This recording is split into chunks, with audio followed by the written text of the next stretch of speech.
Hello YouTube, welcome back to Black Belt Gamers. This is Spoofy here, and I'm going to be bringing you some quick beginner tips, maybe some intermediate tips, and then I want to show off a build that I put together that I really do think that you'll have a blast with.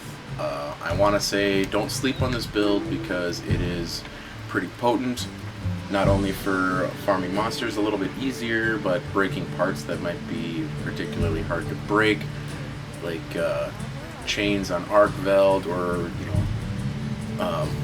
especially if you don't like to play any of the guns, or insect glaive, something that can reach higher wings like a Gravios and things like that. So a few like early tips, right? You get your free rations and all that stuff.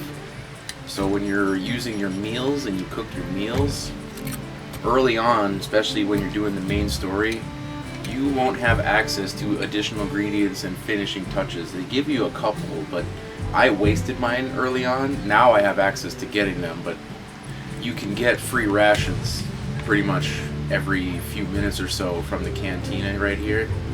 So you should pretty much always have a food buff of some kind. It just will have minuscule effects, but it will keep your health topped off, keep your stamina topped off. And even for now, like, unless I'm planning to fight something really hard, even then I still just eat this meal. Just grill whatever the recommended meal is, top off your health and stamina, call it good. That's all I do. So you get your health and stamina for a half hour, you can do a hunt, come over here, get your rations, done. You should basically never run out. Another quick tip is to set up your radial menu.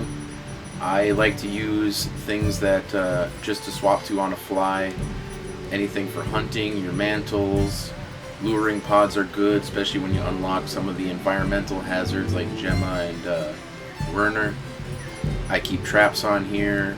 Got your SOS flares, whetstone, flash pods are good for flying monsters. If you want to capture endemic life, I just leave that one here because if you want to go farm some points, it's pretty easy to fish with this. And then always having a throwing knife or something equipped to your slinger, because a lot of monsters do have command grabs now. So you'll want to always have your slinger loaded, because if you get grabbed and your slinger is not loaded, unless you're playing multiplayer, you're going to get hit. Nobody's going to break you out of it but yourself. And normally a trait of Sword and Shield is you can use items when your weapon is drawn. But one of the benefits of having your radial menu, my weapon's drawn, but I can still sharpen as long as I use the radial menu, so I can keep my weapon out. And another tip for that, if you've used a little bit of sharpness and you're playing a slower weapon like Lance and the monster moved away from you, give yourself one quick swipe, get some sharpness back, and dodge cancel. They roar distance, get some sharpness back, dodge cancel. Boom.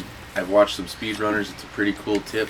You can use it for any weapon that you want. If you don't want to, take the time to call your sacred, have him come all the way over to you, and then do a sharpen, but you can do the same thing, a couple swipes, jump off, and go right back into battle. Those are just a few of like the really more obscure things that I don't think many people are aware of.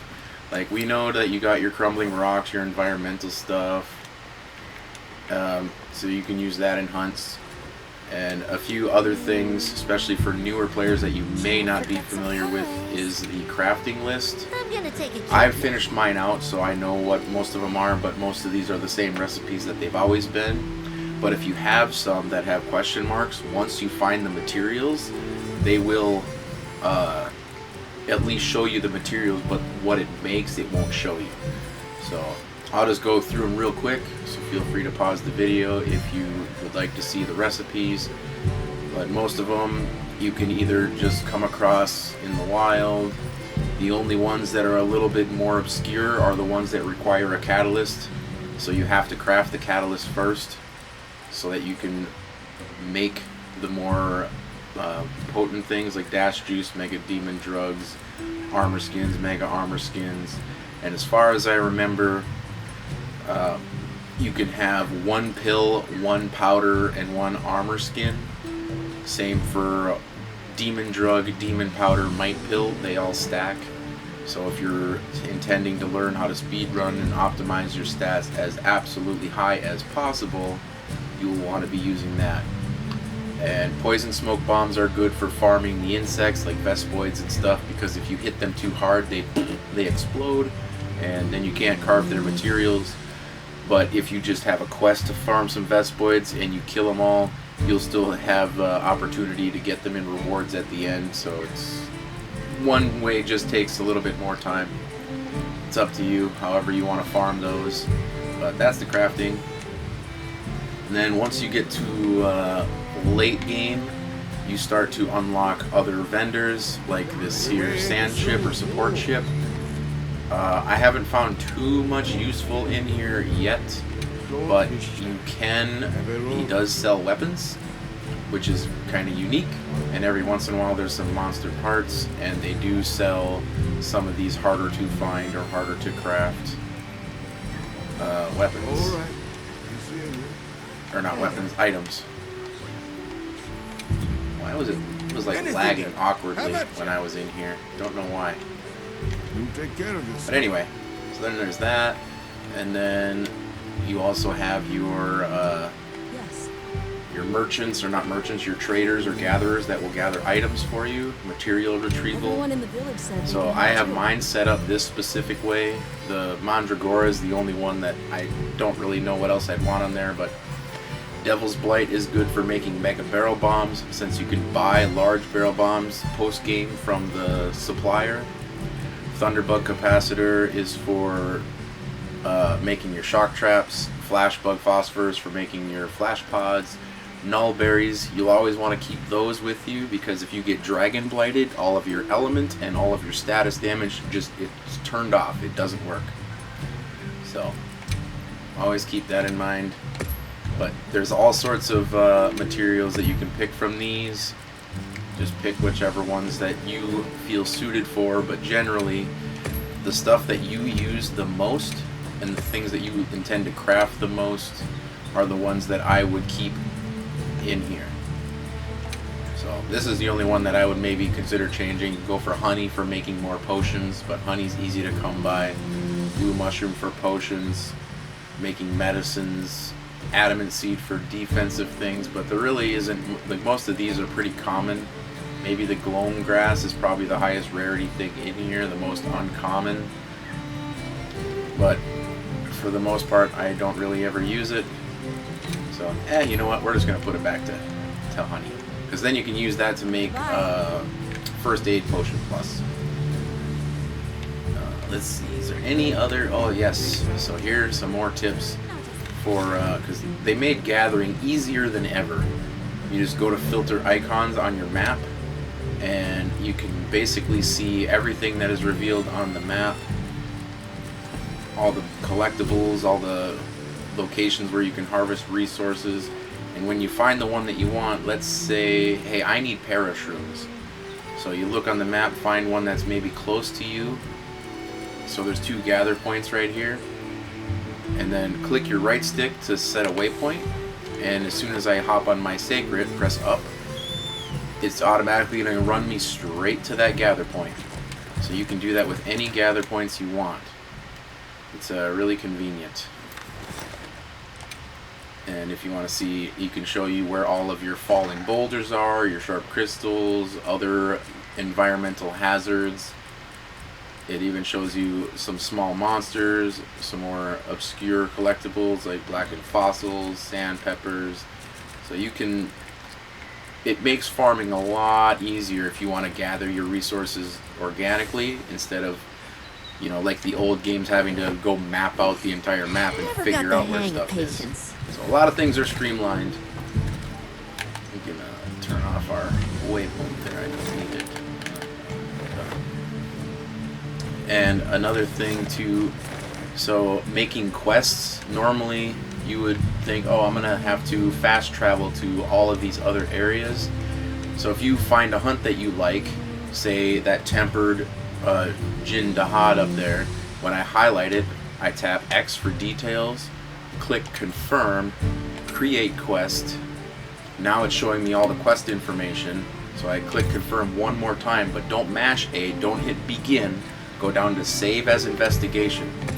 Now I have it saved. I can fight him 3 times whenever I want. so I don't have to fight him now. And then here there's a Tempered Arkveld. I like that one. Create quest. Uh-oh, it said failed to get information. So he might have moved from the area. Sometimes that can happen because all these things are on timers. But no, it's still here, so go to create quest. Yeah, I don't know why it's saying failed to get information there.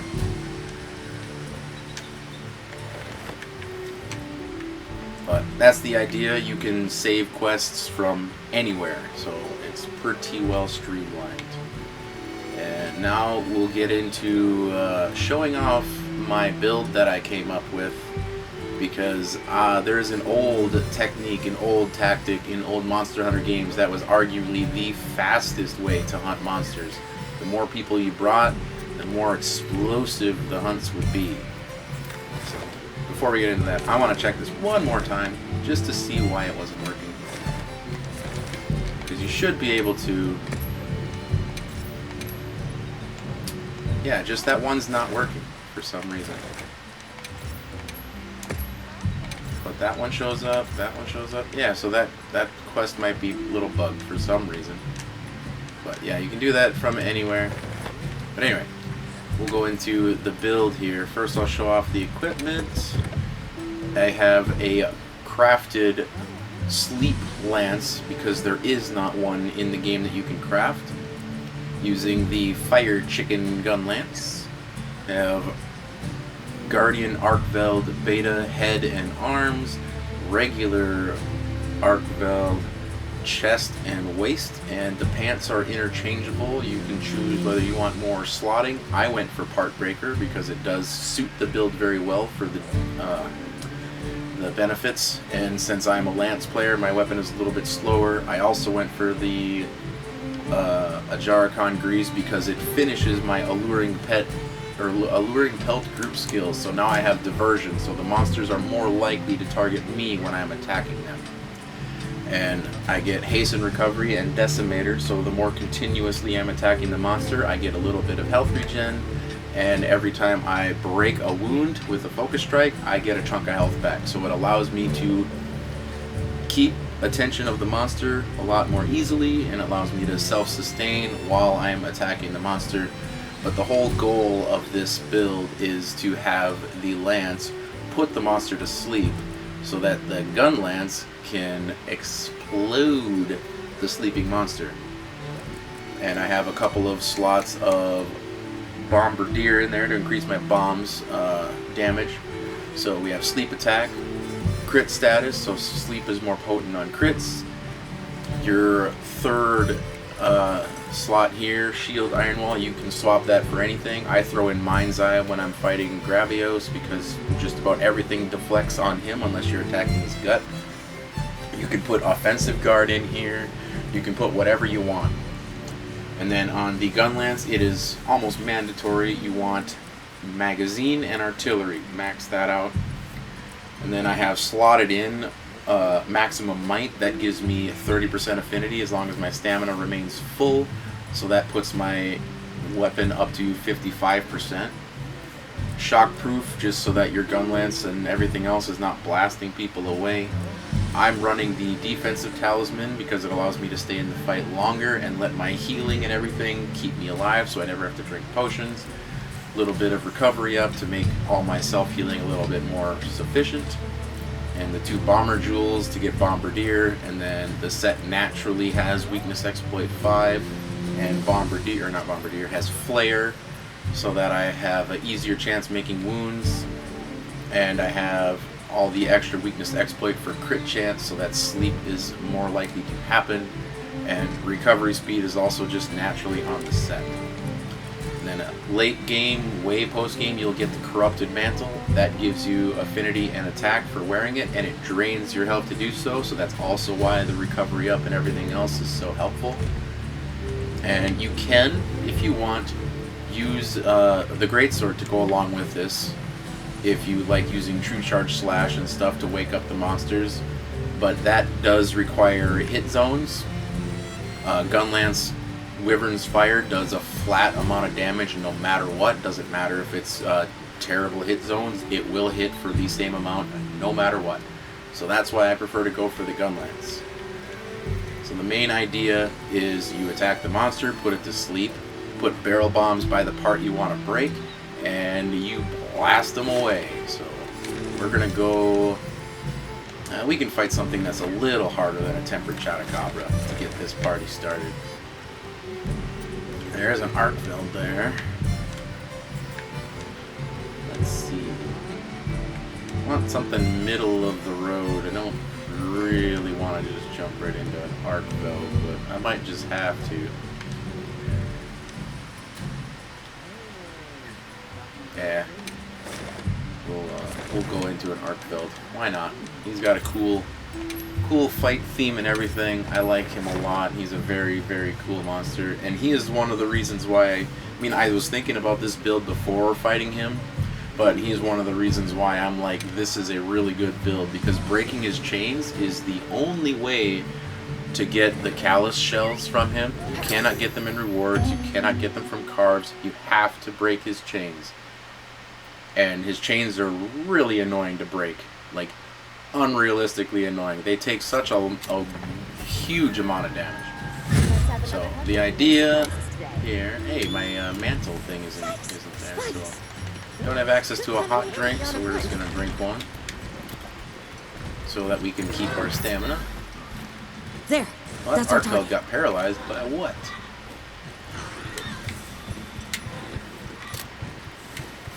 Put on our ghillie mantle, kill our throwing knives. Hopefully he's not agitated or attracted to us, so I can get a sneak attack.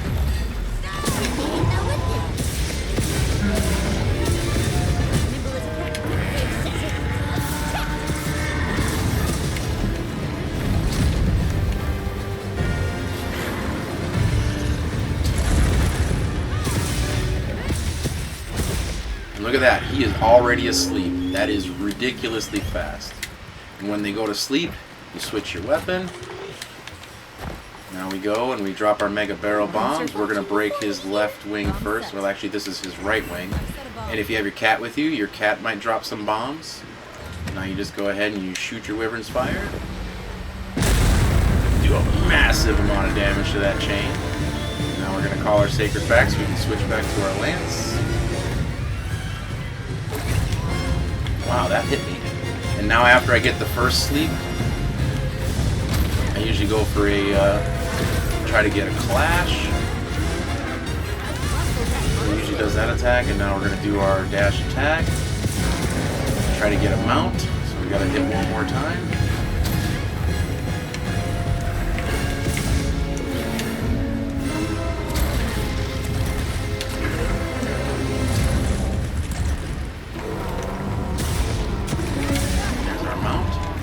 So when you're doing your mount, as soon as the screen starts to turn black or get that vignette effect, you wait till it gets really dark and then you switch spots. Just keep doing the heavy dagger attack.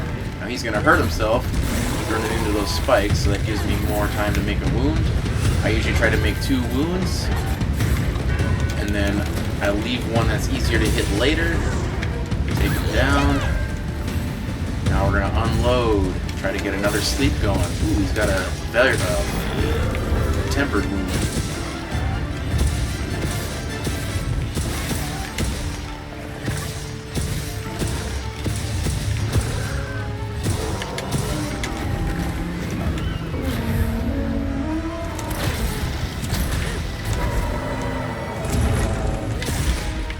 Another tempered wound, but yep, there he's asleep. Nope, I don't want that to wake him up. Look at that. But isn't that nuts? I already got 2 sleeps on him. But I only have 2 large barrel bombs left, so odds are we're going to get this one break here. And then we'll have to work on breaking the other one later. Our sacred. Oh, I got Dragonblight on me now, so there's where our null berries come into play, so we can recoup that.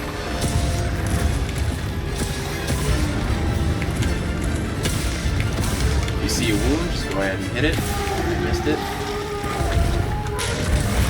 That attack right there might look pretty flashy. Oh, there the chains broke. We already got one carousel, or callus shell, sorry.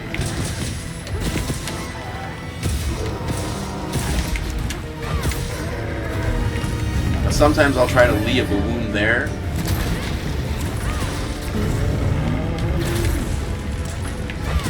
Just so that I can heal later if I need it.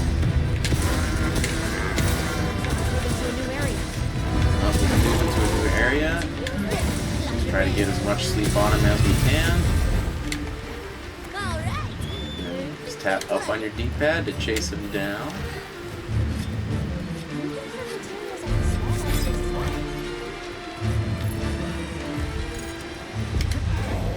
What I'm going to do here is I'm going to switch over to my gun lance for a little bit. I want to build up one more Wyvern's Fire while Bloganga is here. He's going to take some of the heat for me with this turf war.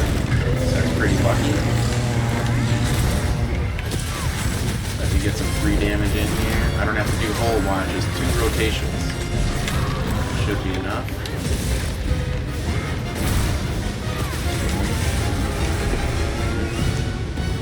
Is already gone.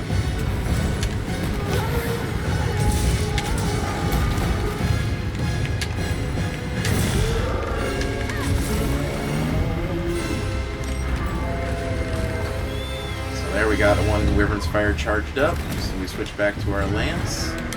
We're going to go ahead and put the Corrupted Mantle on now. Is it actually on? Okay, there it's on. Now we'll have a lot more likelihood to crit.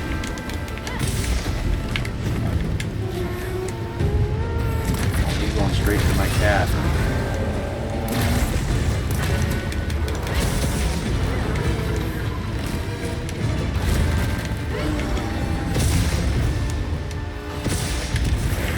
There's the sleep. We already broke the right one, so now we're gonna go over here and try to unload some more on Leave this to me. the left Heels one. inbound.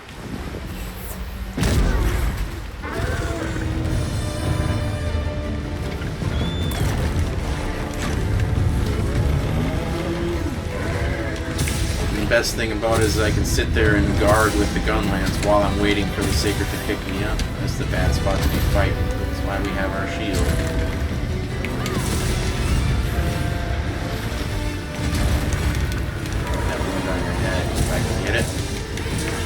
Go, do that. Give me a lot of procs of sleep there. Ooh, hit another wound. Where is it? Oh, it's a tempered one. Oh, there's a Gypsyros in here. Whoa. Ah, no! Gypsy. And there's a Hibishima over there. You have another turf war? Yeah, more free damage for me.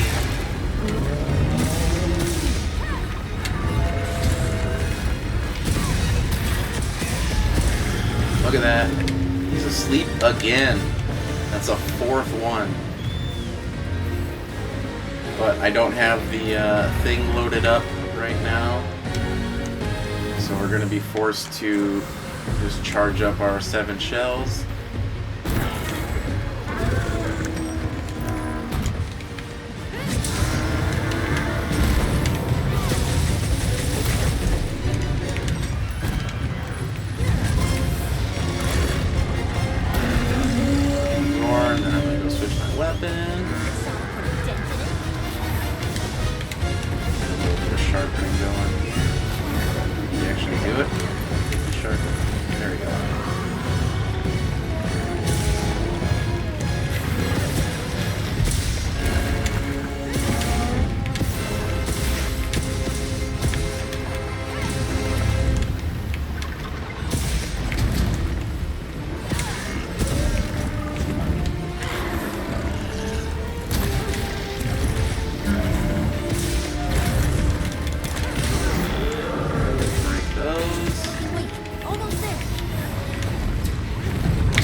Flash.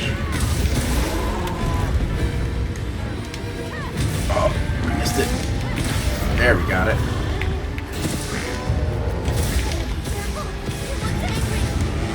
Didn't quite get the block out in time for the roar, but that's okay. He's focused. Being a little turd. But he is weak. So now that he's running, I'm going to go ahead and put the ghillie suit on. Chase him down.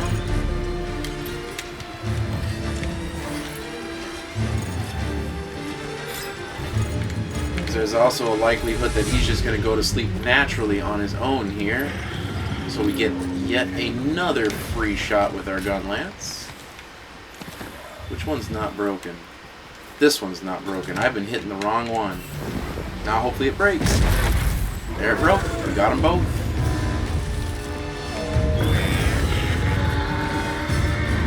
Switch back to our lance, and if we're lucky, we can maybe get a ride here.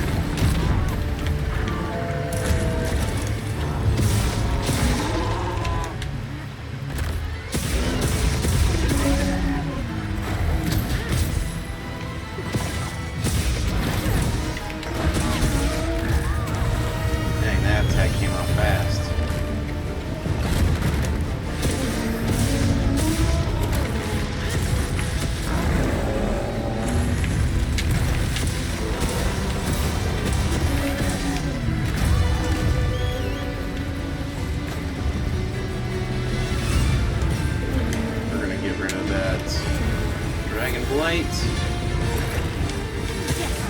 Yeah, there we go. Perfect. That's what we wanted. Go straight to a mount. Keep it nice and simple. We get control of the whole fight here. Have to pay attention. I don't think it'll matter now, but our hot drink wore off. He's going to run a little into the wall there. Give us a little respite. This might just kill him, maybe. Now we still got the wound on the head, so we'll go ahead and take that.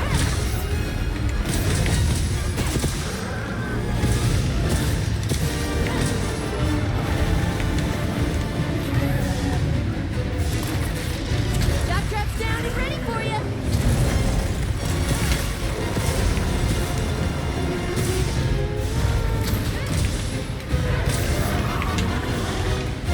All right.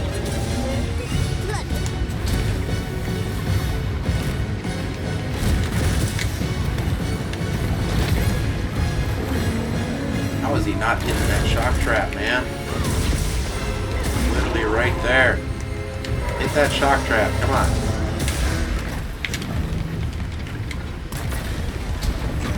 You're literally as close as you can be to that thing without going over.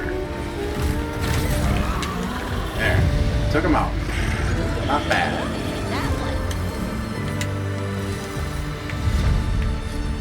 But yeah, we broke both chains with minimal effort. And how many sleeps was that? 4? That's nuts. And that's a Tempered Arkveld. And that was a fairly easy hunt. And if you want the tail, you just put the bombs by the tail. And when you put him to sleep, if you need your finisher to be a cut, if you're using lance, just charge up your big old, this is your strongest attack right here. Wham! And if you've done enough damage, you'll cut the tail. Pretty simple. That's the whole build idea, and I've been having an immense amount of fun with it. And not only is it a lot of fun, it is also super satisfying when you start getting into multiplayer with this, and you drop bombs, your team drop bombs, your cats drop bombs, and when you get up to like 7-8 mega barrel bombs, let me tell you that the sound that it makes when that all blows up is ridiculously satisfying.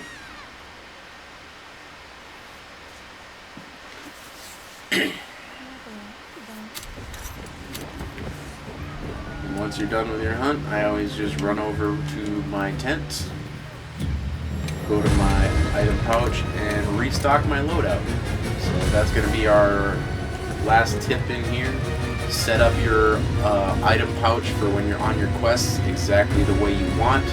Make sure you're highlighted up on your item pouch, not your item box. Click your left joystick and save your loadout. Register it once it's full. And if you have an item that's, say you used 2 of them and you have 1 left, you can, there is a button prompt that will come up to say restock, and you can restock. But if you've used an item completely and it's gone, it won't say restock. But I go into loadouts and use this loadout, and boom, it'll refill everything. So same thing for your equipment. If you set all your decorations, go ahead and save your loadout, and then if you change anything, make a different loadout, it will move all of your decorations however you want. So loadouts are prime. They make changing things up very cool. And just for the way out, I want to show you that it does work with Greatsword.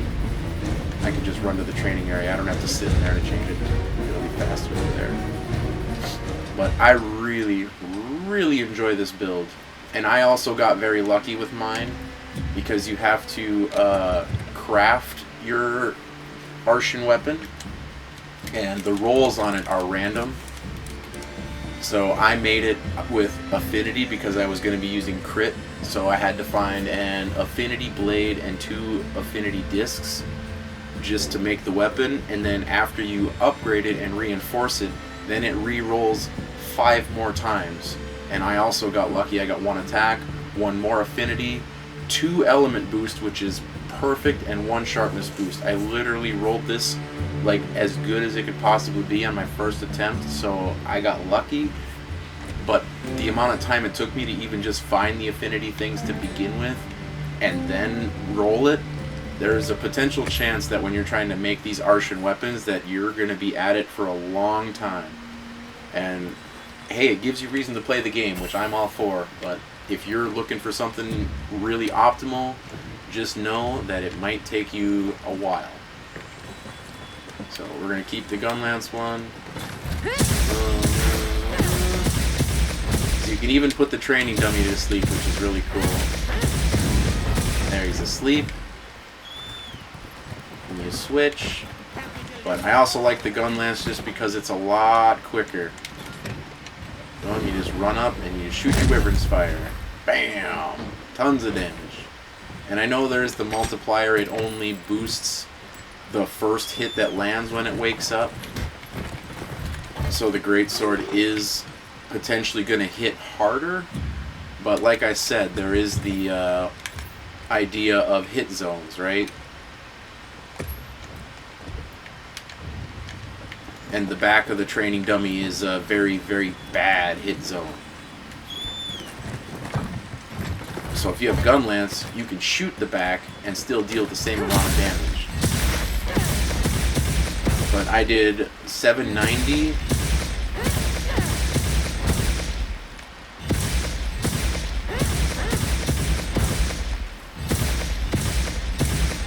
And that's taking a while to put him to sleep.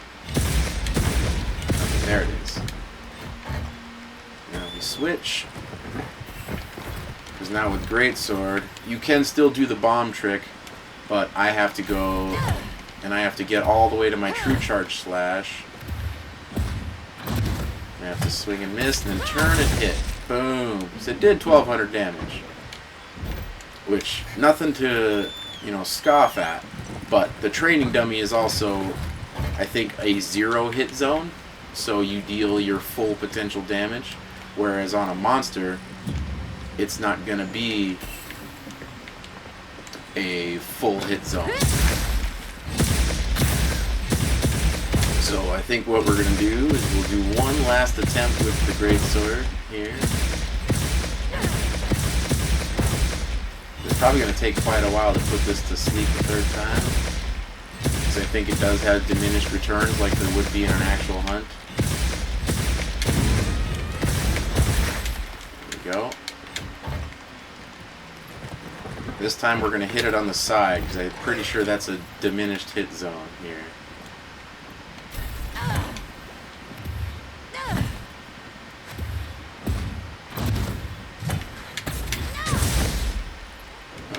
That was the same. But anyway, it is very true. You'll notice a difference. When I was fighting Arkveld with my buddy, the crit on the head was just under 600, which is less than what the gun lance would hit for. So I still think the gun lance option is stronger, but you do need artillery and you do need you don't need magazine, but magazine helps when you're doing the burst, the full bursts when you're fighting with it. So if you like to fight with it, it's much better that way. But that'll that'll wrap it up. That's my current build, and I very much enjoy it. It's just the ability to break parts. Like if you're helping your friends out too, this doesn't have to be a solo thing for you. If you're helping your friends out and they're like, man, I really need a Gravios wing, I really need that part broken, put them to sleep, throw it on your bombs, blast away. Put them to sleep twice, I guarantee you'll have that part broken with this build. It is wonderful. Absolutely wonderful. So we're going to wrap it up. I'm going to play a little, what is it here? Little jam session to wrap it up. You take care, happy hunting, and if you like this build, let me know. If you have some creative builds, throw them in the comments below. If you are a fellow Lance user and you have ideas for more builds, I'm willing to try out some more. But we will see you in the next video. You take care. Adios.